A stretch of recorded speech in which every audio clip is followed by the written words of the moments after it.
Hola, hola, ¿cómo están? ¿Cómo les va? Vamos a arrancar a leer el capítulo 9 que se llama Médicos, Medicamentos y Paz. En este capítulo vamos a hablar de cómo afecta su rasgo al cuidado médico en general. Después aprenderá algo acerca de algunos medicamentos concretos que quizás esté tomando o que es posible que le ofrezcan debido a su rasgo.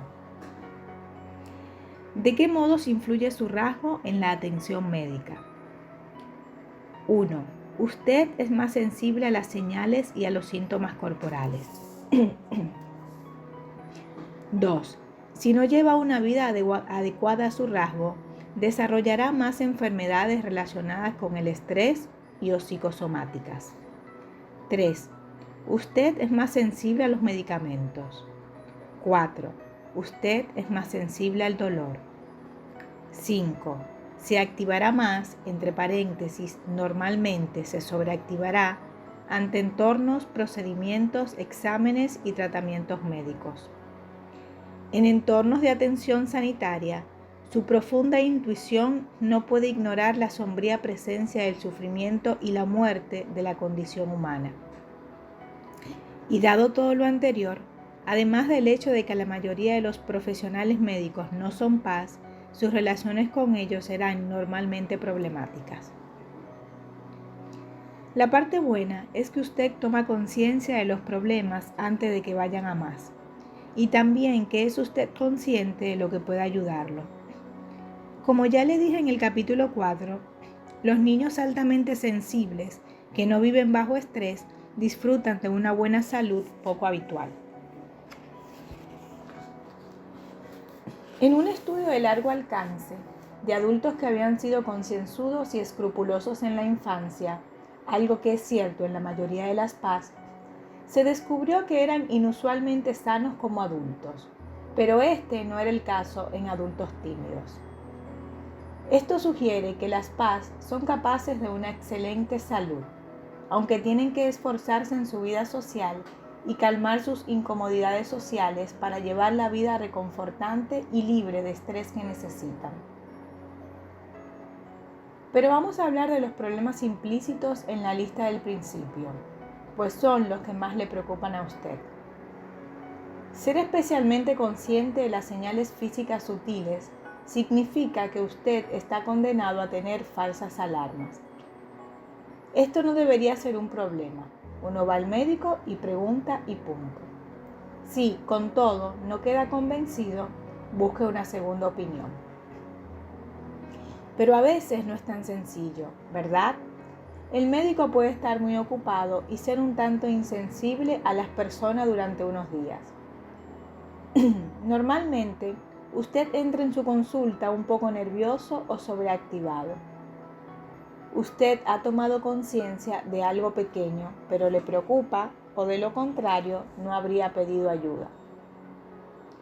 Sabe que es probable que resulte no ser nada y acaso que el médico piense que usted es demasiado puntilloso.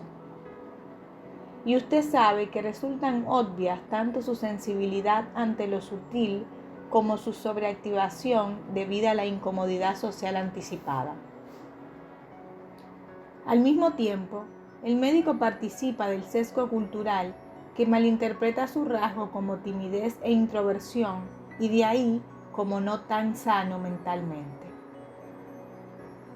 Por otra parte, y en especial para algunos médicos, la sensibilidad es una pavorosa debilidad que se ven obligados a reprimir con el fin de que sobrevivan las facultades de medicina, de modo que proyectan esa parte de sí mismos, entre paréntesis, y la debilidad que le asocian sobre los pacientes que muestren la mínima señal de sensibilidad. En resumen, son muchas las razones para que el médico sospeche que ese débil síntoma está en su cabeza y, normalmente, más pronto o más tarde, le va a insinuar algo así. Evidentemente, la mente y el cuerpo están tan estrechamente vinculados que el problema bien pudiera comenzar a partir de algún tipo de estrés psicológico. Pero muchos médicos no están bien adiestrados para abordar estos enfoques. Usted no quiere pasar por neurótico si protesta, pero se pregunta si se le va a escuchar, si se le va a examinar bien y si todo está realmente en su sitio. La situación le resulta embarazosa y no quiere causar problemas, pero se va de allí preocupado, cosa que lo deja con la pregunta de si realmente estará neurótico. Y quizá la próxima vez decida ignorar sus síntomas hasta que resulten tan obvios que sean visibles para cualquier médico. La solución consiste en encontrar un médico que valore plenamente su rasgo, lo cual significa que deberá ser una persona que tome en serio su capacidad para detectar los aspectos sutiles de su salud y las reacciones al tratamiento. Cualquier médico debería estar encantado con un sistema de alarma tan bueno y al mismo tiempo, siendo conocedor de su sensibilidad, podría ser ese experto que lo calme y lo tranquilice cuando es probable que no haya nada malo después de todo. Pero la forma de tranquilizar debería ser respetuosa y no basarse en la sospecha de que algo no va bien en su componente psicológico. Conviene que encuentre médicos así, y no le debería de resultar difícil si lleva este libro consigo para que lo lean ellos. Su sensibilidad a los medicamentos es real y puede que se incremente con la sobreactivación que le provoca su preocupación por los efectos secundarios. Entre paréntesis, y la mayoría de los fármacos los tienen, de manera que usted no está siendo neurótico en modo alguno. También puede suceder que sea otra cosa la que le provoque la sobreactivación en el momento en que toma la primera dosis. En ese caso, espere y vea qué tal le va la medicación después de calmarse. Si está seguro de que está reaccionando mal a un medicamento, créaselo. Existen grandes variaciones de sensibilidad a los fármacos. Espere que los profesionales médicos trabajen con usted en este asunto de un modo respetuoso. Si no lo hacen, no olvide que es usted un cliente y busque otro médico. En cuanto a la sobreactivación debida a otros tratamientos y procedimientos, dése cuenta de que se está enfrentando a algo nuevo, a sensaciones intensas y muy a menudo a amenazadoras invasiones de su organismo. La solución aquí consiste, en primer lugar, en explicar a quien quiera que esté llevando a cabo el procedimiento que usted es una persona altamente sensible. Si su explicación es respetuosa consigo mismo, normalmente se le respetará. De hecho, su sinceridad será apreciada. La persona que esté llevando a cabo el procedimiento podrá tomar entonces medidas extraordinarias para hacérselo todo más fácil. Ciertamente, usted debería saber lo que mejor le va a la hora de reducir su activación. Algunos nos sentimos mejor cuando lo explicamos todo a medida que el sanitario va realizando su trabajo. Otros prefieren el silencio. Unos prefieren ir acompañados de un amigo o amiga. Otros optan por ir solos. A unos se les da bien la medicación que reduce el dolor o la ansiedad. A otros les resulta aún más estresante la pérdida del control cuando son medicados. Además, es probable que usted pueda hacer bastante de por sí. Puede familiarizarse de antemano todo lo posible con respecto a la situación. Puede calmarse, centrarse y tranquilizarse de cualquiera de las formas que ahora ya conoce. Y puede consolarse por sí solo, comprendiéndose y aceptándose si ha tenido alguna reacción intensa. La sensibilidad al dolor también varía enormemente. Por ejemplo, hay mujeres que no sienten casi dolor durante el parto, y las investigaciones con estas mujeres han demostrado que rara vez sienten dolor en su vida cotidiana. Sin duda, también es cierto lo contrario, que hay personas que sienten mucho dolor durante la vida. En mis investigaciones he descubierto que las PAS experimentan normalmente más dolor. El estado mental también afecta hasta cierto punto a la percepción del dolor, de modo que le vendrá bien ser un padre amable, cariñoso, comprensivo y tranquilizador para su cuerpo cuando llegue el dolor. También es esencial que haga conocer a aquellos que le pueden ayudar su sensibilidad, cómo suplementar así el dolor. Si están bien informados sobre el tema, tomarán su reacción como una variación fisiológica normal y la tratarán de forma adecuada. Entre paréntesis, pero recuerde, también puede ser usted más sensible a los medicamentos que alivian el dolor. La conclusión obvia es que usted suele activarse más que el paciente medio. Y aún suponiendo que su médico sea lo suficientemente avispado como para no tratar su activación como un fastidio o una señal de trastorno, las cosas no dejarán de ser más difíciles para usted. Por ejemplo, disminuye su capacidad para comunicar lo que piensa. Para esto hay varias soluciones. Puede acudir con una lista de preguntas y puede tomar nota. Puede ir acompañado por alguien que escuche y haga las preguntas que no se le ocurran a usted. Entre paréntesis, así también habrá alguien con quien comprobar luego lo que se ha dicho. Y usted puede explicar sus dificultades mientras el otro escucha. Deje que el profesional lo calme con un poco de charla informal o con cualquier método que él o ella prefiera. Usted también puede compensar su activación pidiéndole que repita las instrucciones y que esté disponible si lo llama por teléfono para responder a las preguntas que no se le hayan ocurrido durante la visita. Recuerde también que es habitual sentir cierto apego por cualquier persona que haya estado con usted durante una experiencia activadora, especialmente si se trató de un calvario verdaderamente doloroso o emocionalmente importante. En el campo de la medicina, oirá hablar de este tipo de sentimiento cuando las personas hablan de su cirujano o las mujeres hablan de la persona que le entregó a su hijo durante el parto. Todo esto es perfectamente normal. La solución consiste simplemente en saber por qué sucede y en compensarlo adecuadamente. La sobreactivación es dura. Lo único que se le pide es que no le dé vueltas. Pero en situaciones clínicas, con el dolor, la vejez y la muerte delante de sus ojos, se hace aún más dura. Sin embargo, vivir la vida siendo consciente de la muerte tiene mucho sentido para mí, porque hace que valores más los instantes. Cuando la conciencia es demasiado intensa, siempre puedes disfrutar de ese práctico mecanismo de defensa universal que llamamos negación. Y deje que sus amigos y familiares acudan en su ayuda. Muchos de ellos habrán afrontado o se tendrán que enfrentar a estas preguntas algún día. No es este el momento para sentirse una cosa rara o una carga. Vamos todos en el mismo barco. Reescribir el historial médico. Este puede ser un buen momento para reestructurar un poco sus experiencias médicas a la luz de su rasgo.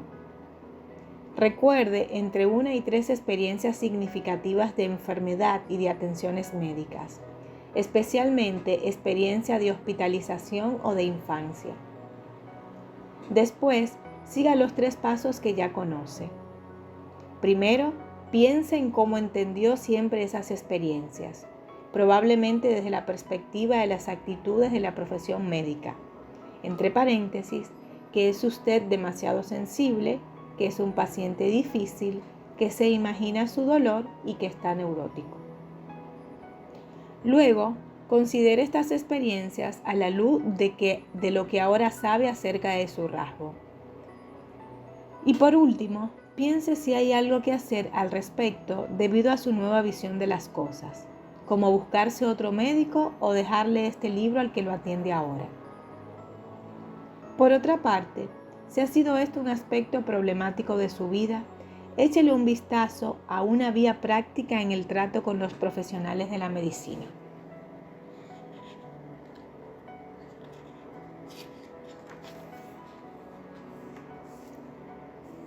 Esto es lo que la autora comparte para una vía práctica en el trato con los profesionales de la medicina. Son algunas sugerencias que ella nos da, que nos propone. 1. Piensa en una situación médica que sea sobreactivadora, socialmente incómoda o de un u otro modo problemática para usted. Quizás sea su respuesta ante el hecho de estar completamente desnudo o desnuda, con la única excepción de la bata hospitalaria. O su respuesta a determinado tipo de examen, o a que le extraigan sangre, a que le taladren un diente, o a recibir un diagnóstico informe que se venía retrasando o no estaba claro. 2. Piensa en esta situación a la luz de su rasgo, incluyendo el papel positivo potencial del rasgo. Por ejemplo, tomará conciencia antes que nadie de si existe un problema y será más meticuloso siguiendo las indicaciones que se le den. Pero, por encima de todo, piensa en lo que necesita y tiene derecho a tener para hacer que la situación sea menos activadora. Recuerde, todos deberían esforzarse para impedir que su organismo se inunde de cortisol, dado que los resultados clínicos también serán mejores si usted mantiene la calma. 3. Imagine cómo va a conseguir lo que necesita. Quizás sea algo que pueda hacer por sí mismo, pero es probable que suponga al menos un poquito de comunicación para informar de su sensibilidad a los profesionales médicos. Así pues, hágase un guión. Asegúrese de transmitir el respeto que siente por sí mismo y generará respeto en los demás sin tener que ser rudo ni arrogante. Que vea su guión alguien en cuya opinión confía. Sería ideal una persona que también trabaje en el campo de la salud. Después, haga un juego de roles con esta persona y pídale que le diga cómo se sintió mientras usted hablaba. 4. Piense en cómo puede aplicar lo que ha practicado la próxima vez que reciba atención médica. En ese momento, quizá le venga bien volver sobre estos puntos y ejercitarse más con el fin de convertir en realidad lo que ha imaginado. Una advertencia acerca de las etiquetas médicas de su rasgo. Como sabe, los médicos no tardan en darse cuenta de hasta qué punto nuestras actitudes mentales influyen en el sistema inmunológico y en la enfermedad. También son conscientes de que unas personas más que otras tienen pensamientos y sentimientos que pueden contribuir a la enfermedad. Pero, debido a que se centran en la enfermedad, suelen pasar por alto los aspectos positivos de un tipo de personalidad que parece acompañar a ciertas enfermedades. Y digo parece porque también suelen soslayar los prejuicios culturales hacia algunos tipos de personalidad que bien pueden ser los causantes del daño. De hecho, pueden estar perpetuando inconscientemente el prejuicio al proclamar, desde la altura de su autoridad profesional, que determinado tipo de personalidad o rasgo es malsano o negativo. Las señales del prejuicio contra la sensibilidad son bastante fáciles de descubrir en el momento en que se aprende a leer entre líneas, a detectar las descripciones de sensibilidad como un síndrome o que tales personas están desequilibradas, pierden frecuentemente el control o reaccionan excesivamente, o bien son incapaces de percibir con precisión, debido a que sus organismos tienen exceso de esto o son anormales en aquello. Recuerde que se trata de valoraciones médicas desde la perspectiva del rey guerrero de lo que es o está pasado, perdido, por encima de, exacto, excesivo y anormal. Sin embargo, recuerde que algunas veces usted sienta realmente que ha perdido el equilibrio, que está descontrolado y que está reaccionando en exceso. Las PAS que viven en un mundo altamente estimulante están condenadas a esto, en especial aquellas que han tenido una infancia o una historia personal turbulenta.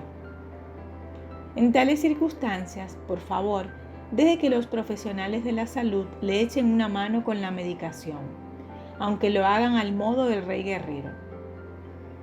Simplemente asegúrese de insistir en que se comience con dosis bajas, pero recuerde que no tiene que culpar de ello a su rasgo, sino al mundo en el que usted nació, un mundo que está desafiándolo constantemente para que se adapte a él o cambie.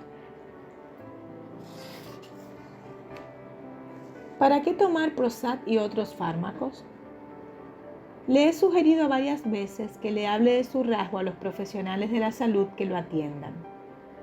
Sin embargo, si lo hace, más pronto o más tarde le van a ofrecer medicamentos psicoactivos como solución permanente, probablemente un antidepresivo o un ansiolítico como el Valium.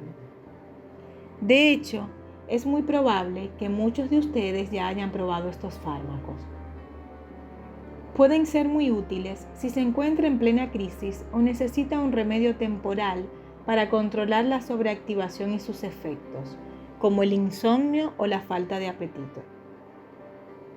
Pero la verdadera cuestión estriba en si uno debe tomar algo más o menos permanente para curarse de su rasgo. Muchos médicos piensan que sí, que hay que hacerlo. Por ejemplo, cuando le hablé a mi médico de cabecera de este libro, se mostró entusiasmado. Este problema está ciertamente dejado de la mano por parte de la medicina, dijo. Es vergonzoso, pero gracias a Dios se cura fácilmente, como la diabetes, y me extendió su receta. Sé que lo único que pretendía era ayudar, pero le dije, no sin cierto sarcasmo, me temo que intentaría resistir un poco más sin su ayuda. Sin embargo, puede que usted sienta que los inconvenientes de su rasgo superan a sus ventajas. O quizá desee ver si la medicación cambia la expresión de su rasgo. Si es así, puede que desee probar con la medicación a largo plazo, con el objetivo de generar un cambio en el modo básico según el cual funciona su cerebro. Pero yo creo que las PAS deberían estar bien informadas antes de tomar semejante decisión. Probablemente tenga ya claro que el resto de este capítulo no le va a decir qué hacer. Intentará más bien informarlo y ayudarlo a reflexionar sobre todos estos asuntos. Los medicamentos en una crisis. Hay una diferencia importante entre tomar medicamentos psicoactivos en una crisis y hacer uso de ellos para conseguir un cambio de personalidad a largo plazo. A veces, la medicación es la forma más fácil o incluso la única forma de salir de un círculo vicioso de sobreactivación y carencia de un funcionamiento adecuado durante el día y de un sueño normal por la noche. En estas situaciones, no le resultará difícil encontrar a un médico, como mi médico de cabecera, que estará casi anhelando extenderle una receta.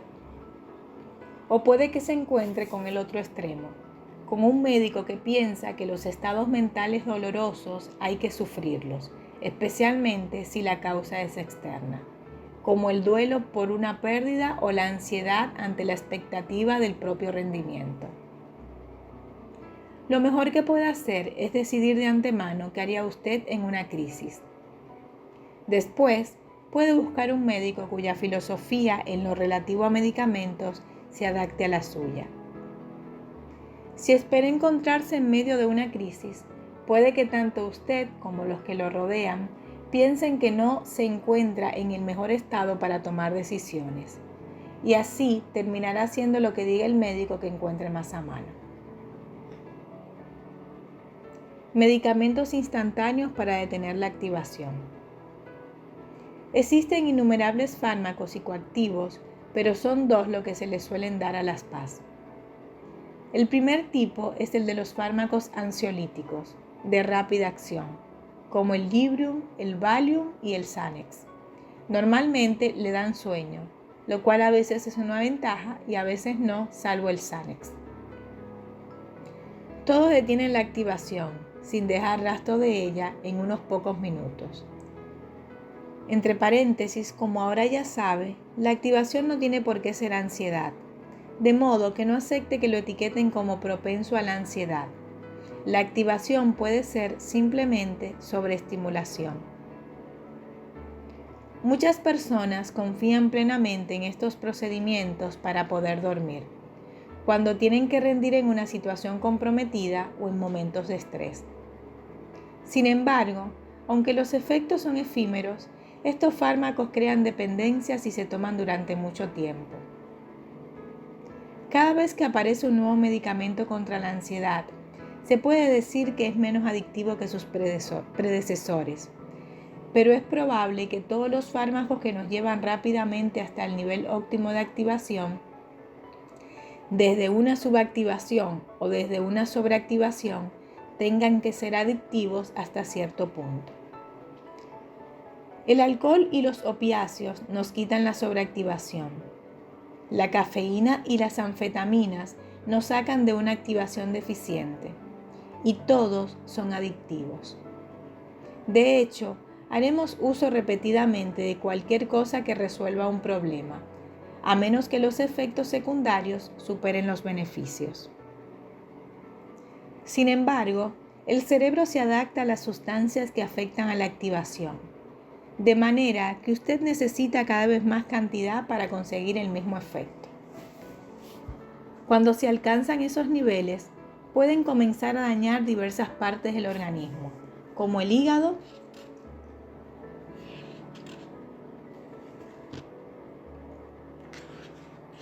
o los riñones, además de suprimir el mecanismo natural de equilibrio de la activación del propio organismo. Evidentemente, si usted está sobreactivado constantemente, significará que su mecanismo de equilibrio es inoperante ya. El respiro que le puede proporcionar la ingestión de ansiolíticos de vez en cuando puede ser justo lo que necesita. Sin embargo, hay otras formas de cambiar la química del organismo: pasear, respirar profundamente, un masaje, un sano aperitivo, el abrazo de alguien que te ama, escuchar música, bailar. La lista es interminable. Los agentes tranquilizadores naturales de las hierbas se vienen utilizando desde que vivíamos en las cavernas. La infusión de manzanilla es un buen ejemplo, al igual que las de espliego, pasionaria, lúpulo y avena. Le pueden aconsejar sobre esto en las tiendas de salud y alimentación natural, donde suelen vender buenas mezclas en forma de bolsas de infusiones o cápsulas. Como en todo lo demás, su individualidad se va a manifestar también aquí. Habrá cosas que le funcionarán mejor que otras. Ingerida antes de irse a dormir, la mezcla adecuada puede asegurarle el tiempo de sueño que necesita. Si tiene carencias de calcio o de magnesio, puede que el suplemento de estos minerales lo ayude a calmarse. Pero tenga cuidado, pues los medicamentos naturales también pueden ser potentes. La cuestión es que puede que su médico no haga mención de estos antiguos y simples tratamientos. A él o a ella le visitan con frecuencia los vendedores de las empresas farmacéuticas y nadie va al médico instándole a que le recete un paseo o una taza de manzanilla. Medicamentos para reparar los efectos de una sobreactivación prolongada. Los antidepresivos constituyen el otro tipo de fármacos que con frecuencia se recomienda a las PAS para tratar cualquier inconveniente real o percibido de su rasgo. En una crisis, previenen decididamente el sufrimiento e incluso pueden salvarle la vida. Las personas depresivas tienen una tasa de mortandad más alta por suicidios y accidentes. Y también le pueden salvar la economía, en la medida en que le permitan conservar su puesto de trabajo si de otro modo lo viera en peligro. Los antidepresivos no necesariamente eliminan todos los sentimientos. Simplemente restauran una especie de red de seguridad para que no se caiga tan abajo como con anterioridad. Y dado que esos bajos niveles pueden ser producto de un agotamiento cerebral más que algo natural en usted, tiene sentido ingerir algo que le dé al cerebro un poco de ayuda para recuperar la normalidad. En cuanto duerma y coma mejor, ya no tendrá necesidad de ellos. Para que tengan efecto, los antidepresivos precisan de 3 semanas aproximadamente, de modo que no son demasiado adictivos. No hay una recompensa inmediata. No obstante, hay personas a las que les resulta difícil dejarlos, y usted no puede dejarlos con rapidez sin ciertas dificultades. No conozco a nadie que vendiera sus últimas posesiones por tomar una dosis más de antidepresivos, pero en un sentido más leve también son adictivos. Si decide que quiere tomar antidepresivos, vaya a un psiquiatra cualificado en la prescripción de estos medicamentos. Alguien que haya desarrollado cierta intuición después de años de ver cómo diferentes personas y síntomas responden ante los diferentes fármacos. Una prueba más de las enormes variaciones que se dan entre las personas. Pero es natural que un experto en estos medicamentos crea en sus valores, de manera que vaya solo en busca de este tipo de ayuda una vez que haya decidido inequívocamente que es la ayuda que desea. Lo que hacen los antidepresivos. El cerebro está compuesto por millones de células llamadas neuronas, que se comunican entre sí enviándose mensajes a lo largo de extensas ramificaciones. Pero estas ramificaciones no llegan a tocarse, de modo que, cuando un mensaje llega al extremo de una ramificación, tiene que cruzar hasta la siguiente, entre paréntesis, algo así como el que toma un ferry. Por diversos motivos, esta es una brillante manera de construir un cerebro. Para salvar el espacio que se abre entre las ramificaciones, las neuronas construyen unos barquitos químicos llamados neurotransmisores, que se liberan en cantidades minúsculas dentro de ese espacio intermedio. Las neuronas recuperan también sus barcos neurotransmisores cuando ya no hacen falta. Liberándolos y luego recuperándolos, las neuronas conservan lo que consideran que es la cantidad adecuada del neurotransmisor.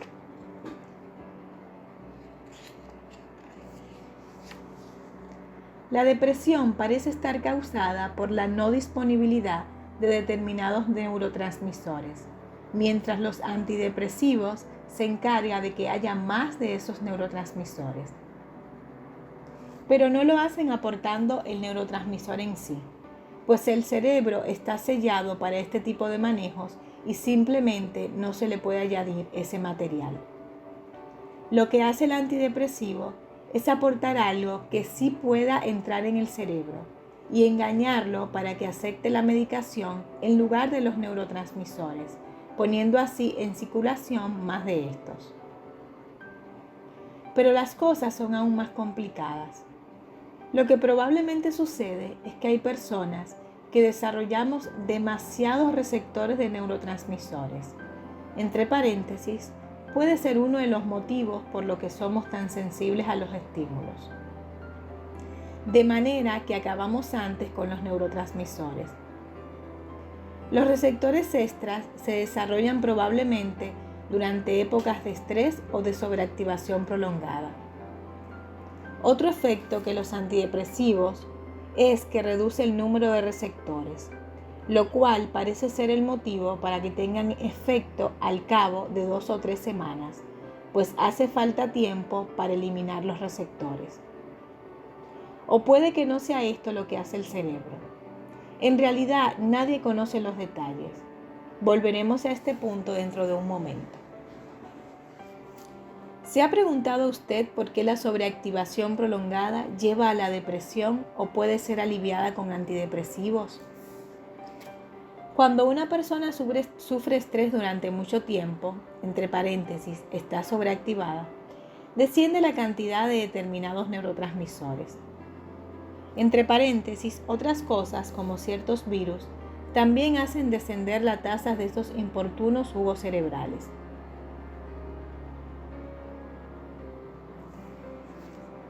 Con el descenso de neurotransmisores, la persona se hunde, es decir, se deprime. Pero esto no le ocurre a todo el mundo, y el motivo de esto aún se desconoce. Y ser una paz no significa automáticamente que sea usted más propenso a la depresión. La sobreactivación prolongada es la responsable.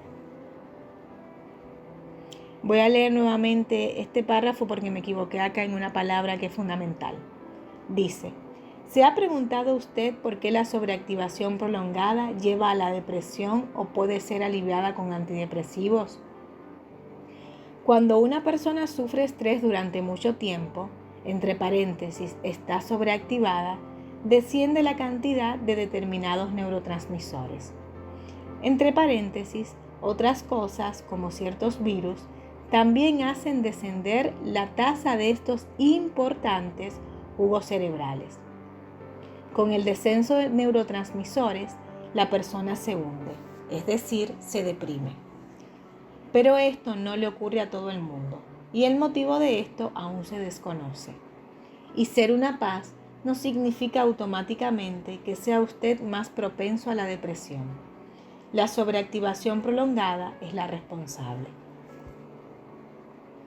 Hay bastantes sustancias de tipo neurotransmisor y cada año se descubren más.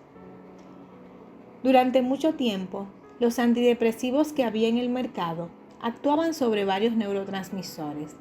De ahí que parte del gran alboroto que levantó el Prozac se basaba en que actúa solo sobre un neurotransmisor, la serotonina. El Prozac y sus parientes, Paxil, Zoloft, etc., reciben el nombre de inhibidores selectivos de la recaptación de la serotonina, o IRS. Nadie sabe por qué esta selectividad es un avance en el tratamiento de ciertas dificultades, pero los científicos están intentando conocer mejor la serotonina ahora. La serotonina y la personalidad. El motivo que, hace unos pocos años, hizo un éxito de ventas del libro Escuchando al Prozac fue que Peter Kramer, su autor, expresó las preocupaciones de muchos psiquiatras que habían descubierto que algunas personas que habían tomado IRS se curaban de lo que parecían ser características de personalidad profundamente arraigadas. Una de las características era la tendencia congénita a reaccionar excesivamente al estrés, o dicho con nuestros términos, a sobreactivarse con facilidad. No obstante, como dije antes, creo que debemos ser muy cuidadosos a la hora de permitir a los médicos que utilicen lo de reaccionar excesivamente al estrés como descripción de nuestro rasgo básico. ¿Quién decide lo que es excesivo? Entre paréntesis, el uso que yo hago del término sobreactivación o activación excesiva está relacionado con el nivel óptimo de activación para usted. Pero, ¿qué hay de los aspectos positivos de nuestro rasgo y de los aspectos negativos de una cultura en la que son normales los niveles altos de estrés? Ciertamente, no hemos nacido con una tendencia a reaccionar excesivamente al estrés. Simplemente nacimos sensibles. De todos modos, Kramer planteó una serie de fascinantes cuestiones sociales acerca del hecho de que un fármaco pueda cambiar por completo la personalidad de alguien. ¿Qué nos parecería si algún día fuéramos capaces de cambiar de personalidad como de traje? ¿Qué sucedería con nuestro sentido del yo si el yo pudiese cambiar con tanta facilidad? Si una persona toma un medicamento sin haber suficiente trastorno como para etiquetarlo de enfermedad, entre paréntesis, si la persona simplemente quiere sentirse de determinada manera, ¿en qué se diferenciará este medicamento de las drogas callejeras? ¿Tendrá que tomar todo el mundo Prozac y luego Super Prozac simplemente para mantener el nivel competitivo de una alta tolerancia al estrés? Y una pregunta a la que Kramer vuelve una y otra vez: ¿qué perdería una sociedad en la que todo el mundo optara por tomar tales fármacos? No hago más que dar vueltas al libro de Kramer y a las reacciones que provoca debido a lo que están leyendo muchos médicos que, ahora, equiparan la sensibilidad con la necesidad del Prozac, Y también porque Kramer habla de temas sociales y psicológicos. Si es usted una paz típica, convendrá que piense en estos temas y no solo en temas personales a la hora de decidir cómo va a responder cuando le ofrezcan un IRS. La serotonina y las paz. Resulta difícil desvelar los detalles de por qué es tan importante la serotonina, debido a que es el neurotransmisor preferido en 14 lugares diferentes del cerebro. Peter Kramer cree que la serotonina es algo así como la policía. Cuando hay abundancia de serotonina, al igual que cuando la policía está patrullando, todo está más seguro y hay más orden por todas partes. Pero las mejoras difieren en función de los problemas de cada área. La policía controla el tráfico si hay un atasco y persigue el crimen si el problema es ese. De forma parecida, la serotonina termina con la depresión si alguna parte del cerebro está causando depresión e impide el comportamiento excesivamente compulsivo y perfeccionista si alguna parte está provocando esto. Por seguir con la analogía, quizás no nos parezca peligrosa una sombra en una callejuela oscura cuando hay tanta policía por ahí. Esto supondría una importante modificación para la paz, con un sistema de detención-comprobación tan fuerte como el que tenemos. Pero eso solo es así si hubiera más serotonina, es decir, si hubiera más policía en la zona. Mientras leía los casos que aparecían en Escuchando al Prozac, no pude evitar preguntarme cuántos de los pacientes de Kramer eran paz que no habían sabido valorar su rasgo y cuidar de sí mismos en una sociedad menos sensible. Como consecuencia de ello, tenían una sobreactivación crónica. Sus niveles de serotonina se hallaban un tanto bajos y el Prozac les había sido útil. Consideremos los otros problemas que Kramer vio resueltos con el Prozac. La compulsividad, entre paréntesis, el empeño infatigable de controlar la ansiedad y la sobreactivación, una baja autoestima y la sensibilidad ante las críticas, quizás debido a pertenecer a una minoría a la que nos hace sentir imperfectos. Así pues, ¿cuándo debería tomar IRS una paz?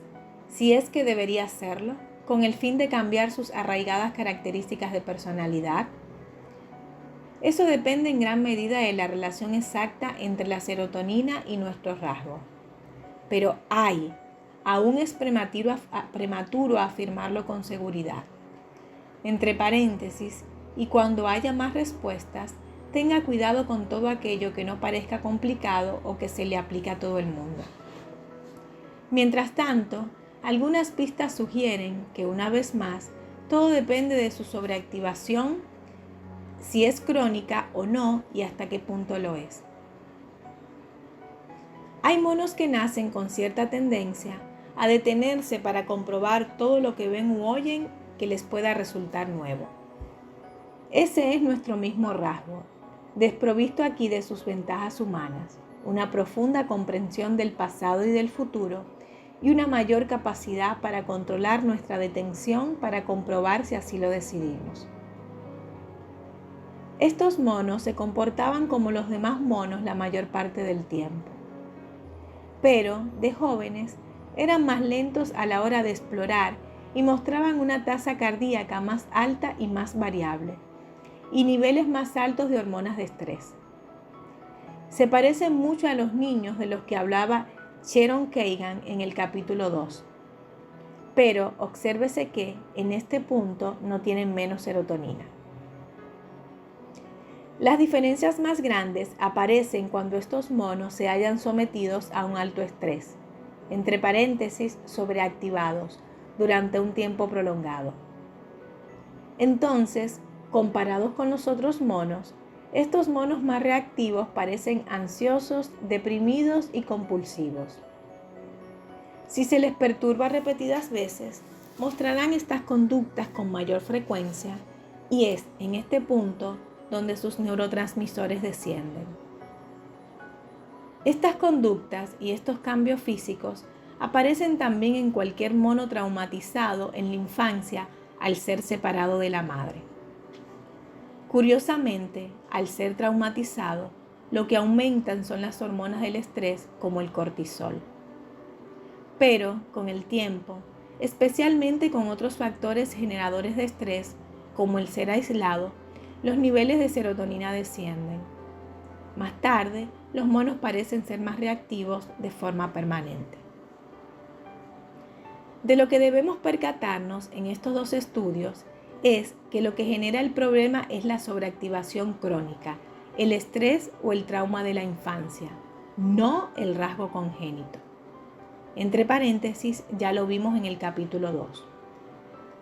Los niños sensibles experimentan más momentos breves de activación, con su correspondiente incremento de adrenalina, aunque se encuentran bien cuando se sienten seguros.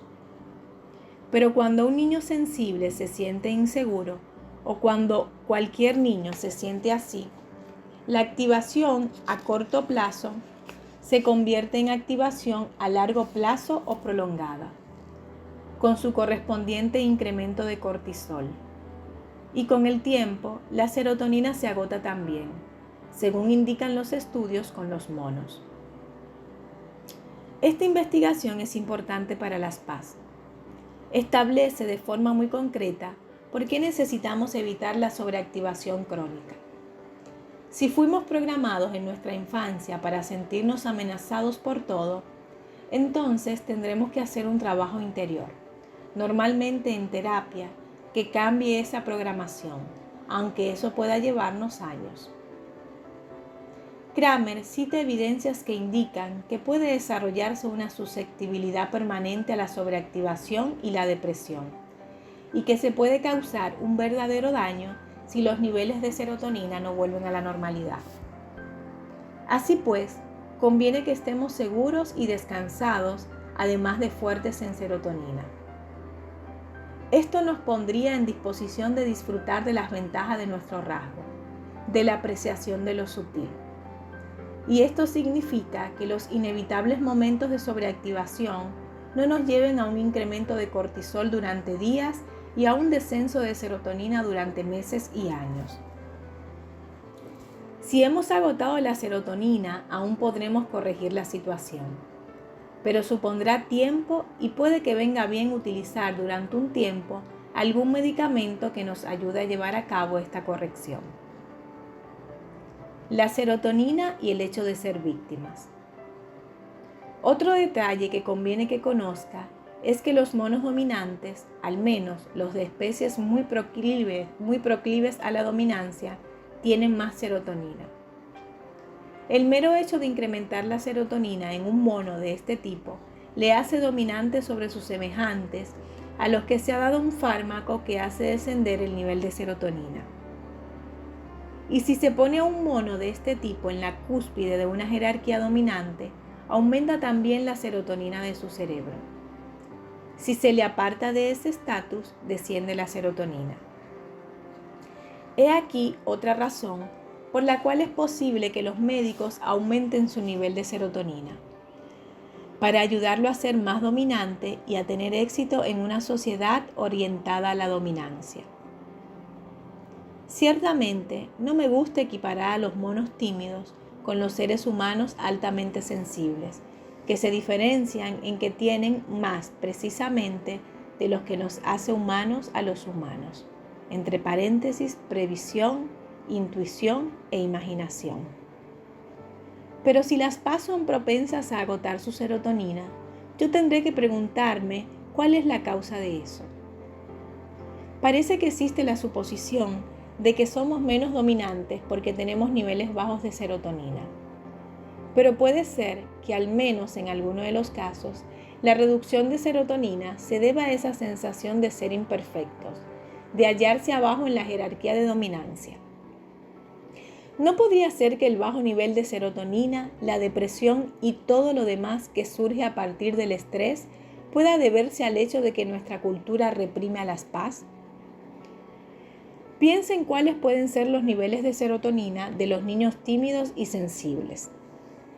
En China, donde según el estudio del que ya hablamos en el capítulo 1, son los admirados líderes de sus clases.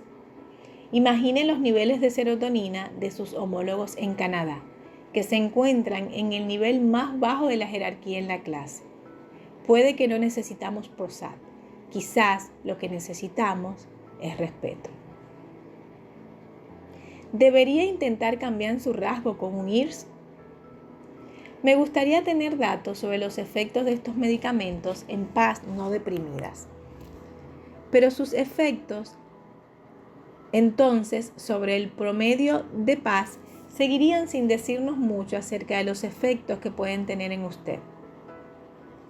Es bien sabido que un antidepresivo que da fin a la depresión en una persona puede no hacerle nada a otra. Y lo mismo debería ocurrir con los medicamentos que afectan a la personalidad. Tal como expliqué en el capítulo 2, hay sin duda muchas formas de ser altamente sensible. Y esa es una de las razones para que, cuando tengamos que pensar en nuestro rasgo, vayamos con cuidado a la hora de aceptar explicaciones simples y de moda para todo, como la de la serotonina. He aquí algunos de los temas que yo tendría en consideración a la hora de tomar una decisión. En primer lugar, ¿está muy insatisfecho consigo mismo por ser como es? Segundo, ¿está dispuesto a tomar un medicamento durante el resto de su vida con el fin de mantener los cambios que le gustaría tener?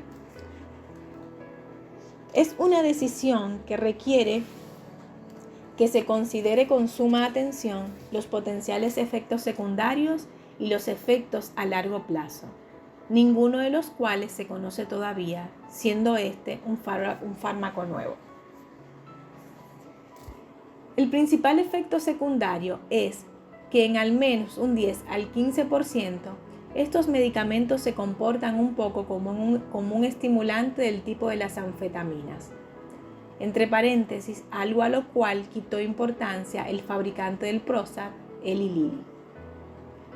Hay personas que han utilizado Prozac que han referido a insomnio, sueños intensos, una agitación incontrolable, temblores, náuseas o diarrea, pérdida de peso, dolor de cabeza, ansiedad, sudoración excesiva y rechinar de dientes mientras duermen. Una de las soluciones a todo esto ha consistido en recetar ansiolíticos, normalmente por la noche para contrarrestar la agitación. Pero a mí me enfadaría ya ver un poco que ahora tendría que tomarme no uno, sino 2 costosos medicamentos. Y por otra parte está lo de la habituación. Muchas de las PAs que conozco que han tomado Prozac y fármacos similares dejaron de tomarlos posteriormente porque la medicación no les servía de mucha ayuda o porque no les gustaban los efectos estimulantes. Existe la posibilidad de que el sistema de activación comportamental de que ya hablamos en el capítulo 2 esté siendo forzado para contrarrestar al sistema de detención-comprobación. Así pues, estos medicamentos quizás funcionen mejor si su problema es que tiene un sistema de activación tranquilo, y puede que las personas que se agitan demasiado con ellos sean aquellas en quienes ambos sistemas son fuertes. Estos medicamentos afectan a veces al rendimiento sexual, especialmente en los hombres, y en una investigación se descubrió que el Prozac afecta la memoria, en otra no. En una investigación con animales, parecieron verse indicios de que los antidepresivos estimulan el crecimiento de tumores, pero en estudios anteriores no se observó lo mismo. Llevará tiempo saber si estos medicamentos pueden constituir un problema grave en los seres humanos.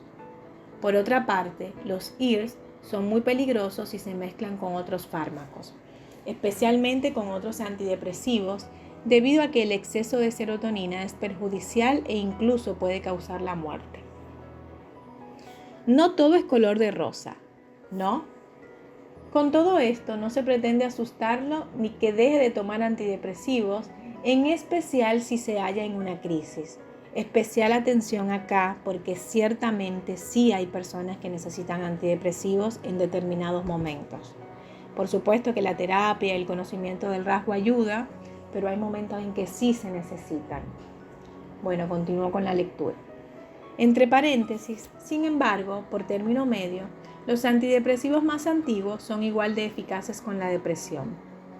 Los efectos secundarios son más desagradables, pero estos fármacos se han utilizado durante más tiempo y parecen tener efectos secundarios a veces graves.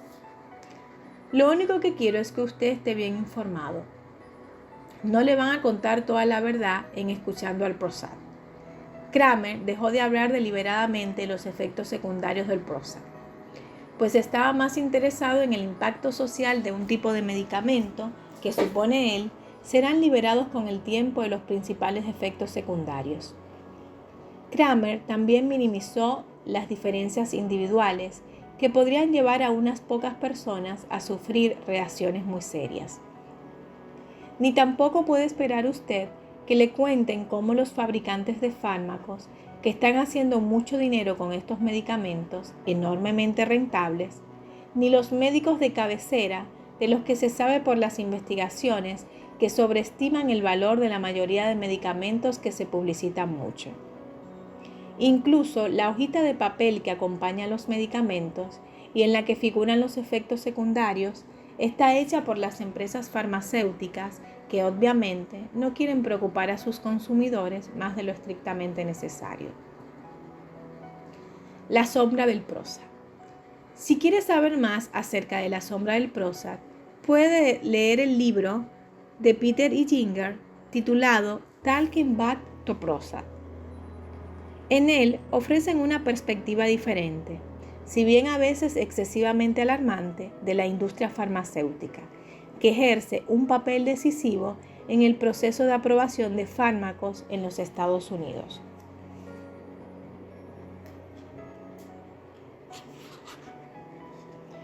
Los estudios a veces los llevan a cabo investigadores que suelen estar relacionados económicamente con los fabricantes.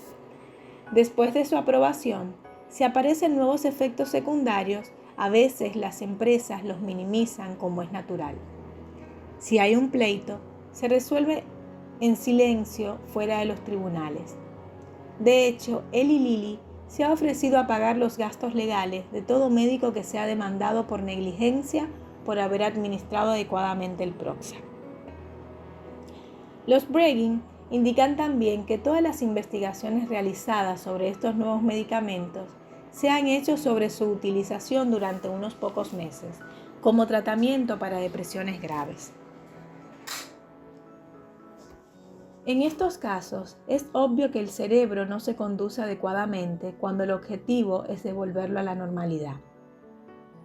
Nadie conoce los efectos de la ingestión de estos fármacos cuando el propósito es eliminar un rasgo no deseado, aunque básicamente normal, en una persona por lo demás sana.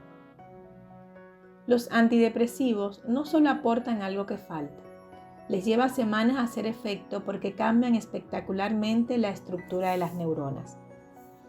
Por otra parte, no se ha hecho investigación alguna sobre sus efectos en personas jóvenes, aunque se les siguen prescribiendo estos medicamentos. El primero de cada familia de antidepresivos, incluidos el Prozac, se descubrió por accidente y no se sabe exactamente cómo funcionan. Lo que sí que hacen, entre paréntesis, fáciles de suponer, es interferir día a día con los asuntos habituales del cerebro. Y así, los Breggin desdeñan las optimistas metáforas que se esgrimen sobre el Prozac de permitirle a su médico sintonizar o devolverle el equilibrio al cerebro aumentando los neurotransmisores. Según la opinión de Peter y Ginger Breggin, el médico que lo receta se parece más a un compañero de oficina que te eche el café sobre el ordenador, con la diferencia de que el Prozac es mucho más potente que la cafeína y su cerebro mucho más vulnerable y más fácil de dañar que su ordenador. Si los Breggin ven un poco al demonio en el Prozac, es cierto, pero en todos nosotros hay un poco del demonio, y es mejor saberlo que pretender ignorarlo. Un psicofisiólogo que se gana la vida haciendo investigaciones sobre estos medicamentos con animales para las compañías farmacéuticas me dijo que está convencido de que estas empresas se dedican a complacer nuestros deseos de soluciones rápidas, unas soluciones que simplemente no existen. Según él, la mayor parte de nuestros problemas están pidiendo un mayor conocimiento de uno mismo, normalmente mediante un esforzado trabajo de psicoterapia. Y lo curioso es que Peter Kramer coincide en esto. La psicoterapia sigue siendo la tecnología más valiosa y sencilla para el tratamiento de las depresiones menores y de la ansiedad. La creencia de que los medicamentos pueden obviar la psicoterapia, creencia apoyada no pocas veces por los que se encargan de recortar los gastos sanitarios en la industria de la gestión sanitaria, oculta, al menos, eso creo, una cínica disposición a dejar que la gente sufra. Puntos suspensivos. Y sirve como pretexto para negarles la psicoterapia a los pacientes.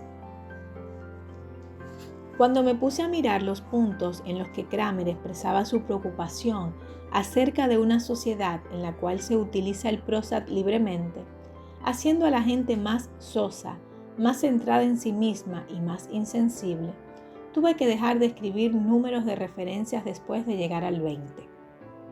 Pero al mismo tiempo, también se muestra crítico con el calvinismo farmacológico, que sostiene que si un medicamento hace que te sientas bien, debe ser moralmente malo y que el dolor es un estado privilegiado, que el arte es siempre el producto de una mente torturada y sufriente y que solo los desdichados tienen pensamientos profundos y que la ansiedad es necesaria para una existencia auténtica.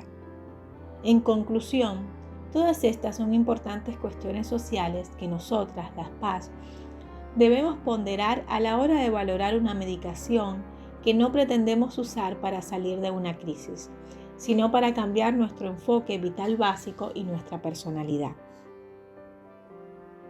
Si va a seguir usted adelante o si ya lo ha hecho. Soy consciente de que algunos, o incluso muchos de ustedes, están tomando ya un IRS y que otros decidirán hacerlo en un futuro. Además de los beneficios que obtengan, ustedes pueden contribuir de forma importante a nuestros conocimientos sobre estos fármacos. Del mismo modo que las personas que no los toman constituirán el grupo de control. Kramer se pregunta si estos medicamentos nos pudieran arrebatar el sentido de un yo estable. Yo no estoy segura. Cada mes, muchas mujeres pasan por cambios drásticos muy parecidos en su humor y en su fisiología básica y siguen siendo las mismas. De lo único que se dan cuenta es de que son complicadas. Quizás entiendan que existen varios yoes que se superponen, yoes diferentes en momentos difíciles.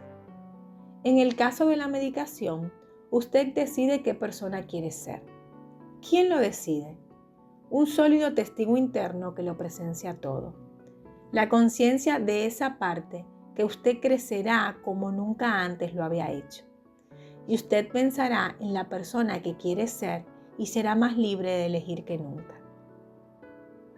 Para una paz, estos son unos tiempos emocionantes de vivir. Es posible que cuando usted eligió este libro no fuera consciente de lo que es. Ahora, cuando hable de su rasgo con los profesionales de la medicina y experimente con la fisiología propia de su rasgo, entre paréntesis o si se niega a ello, será usted uno de los pioneros. Así pues, ¿a quién le preocupa si estamos un poco sobreactivados de vez en cuando? Manténgalo bajo control y siga navegando. Tome un papel y trace una línea en su mitad de arriba abajo. En la parte de la izquierda, haga una lista de todo aquello de usted que esté relacionado con su sensibilidad, aunque sea de un modo vago, que le gustaría eliminar si hubiera una pastilla que lo permitiera. Esta es su ocasión para sentirse molesto con los inconvenientes de ser una paz. También es su ocasión para soñar con la píldora perfecta para cambiar de personalidad. Este ejercicio no trata del uso de medicamentos cuando se encuentra usted en una crisis, una depresión profunda o con ideas de suicidio. Ahora, para cada una de las cosas que ha escrito a la izquierda, escriba a la derecha lo que podría perderse de la vida si el efecto negativo de su sensibilidad fuera eliminado con esta píldora milagrosa. Entre paréntesis, al igual que todas las pastillas, su pastilla no puede mantener una paradoja. Un ejemplo no relacionado con el rasgo, terquedad, está en la parte izquierda, pero sin ella usted podría perder perseverancia, que debe ir en la derecha. Si lo desea, añádale un 1, un 2 o un 3 a cada elemento de la parte izquierda, en función de cuánto le gustaría liberarse de él, siendo 3 el máximo. Y también puede hacerlo en la derecha, en función de cuánto le gustaría conservarlo. Un total mucho más alto en la izquierda indicaría que usted desea seguir buscando un medicamento que le sea útil. Entre paréntesis, o bien que aún le resulta difícil aceptarse como es. Bueno, acá terminamos con el capítulo 9. Espero que les haya gustado y como siempre les mando un abrazo muy pero muy grande. Espero que se encuentren muy bien y les mando un beso. Y nos volvemos a escuchar en el capítulo 10, que es el último del libro. Abrazo muy grande para todos.